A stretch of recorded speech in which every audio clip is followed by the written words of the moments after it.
Ma'am, thank you so much for joining us on the program. We also spoke to you before you left for Thimphu, and at that time you spoke about being mindful about public opinion, about how India had very serious concerns on the progress of the trial into the 26/11 attacks. Today you've been describing the decision to resume talks as a pragmatic one. But I know a lot of people in the country would want to know what changed, what led India to the conclusion that it was necessary to resume the dialogue process. Did you get any specific assurances in Thimphu that led India to this conclusion? Well, Barka, let me say that we had prepared the ground for Thimphu, and I had been in touch with Mr. Salman Bashir on a number of occasions before we met in Thimphu, preparing for this meeting.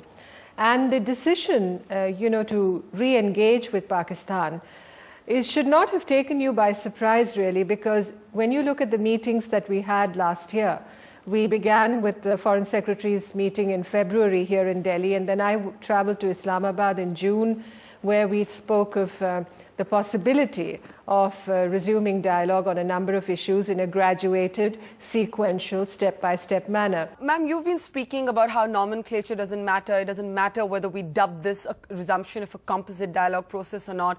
But clearly it does actually matter in the very reluctance to name it such. And Pakistan has been pushing for the resumption of the composite dialogue process. India has been saying the time is not right. Would you say that with an effective return of the secretary-to-secretary contact with a slew of issues back on the table, this is the de facto resumption of the composite dialogue process? I've said time and again that we don't want to get stuck in nomenclature.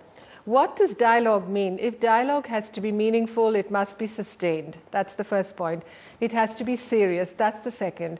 And the third point is that it has to be comprehensive. From all these angles, I think what we decided at Thimphu in terms of charting a way forward, I believe we focused basically on getting in place a dialogue that is governed by these characteristics.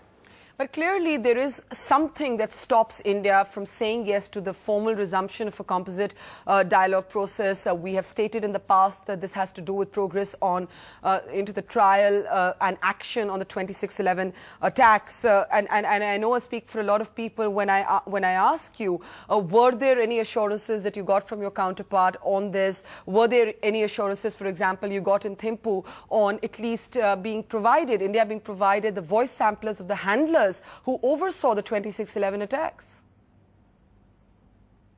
Well, what my counterpart told me was that the Interior Minister of Pakistan was very committed to taking this process of investigation forward, that he stood by the commitments he had made to our Home Minister.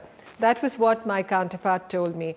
Obviously, progress on the trial has been far too slow, and that is a cause for considerable disappointment here in India. And we have consistently put that sense of disappointment across to Pakistan. It's not that we have prevaricated on this issue. So Pakistan is aware of our very deep and continuing concerns as far as Mumbai is concerned. And if you look at the outcome document that was released today, when we speak of the dialogue on counterterrorism and the meeting of the Home Secretaries, it says including progress on the Mumbai trial.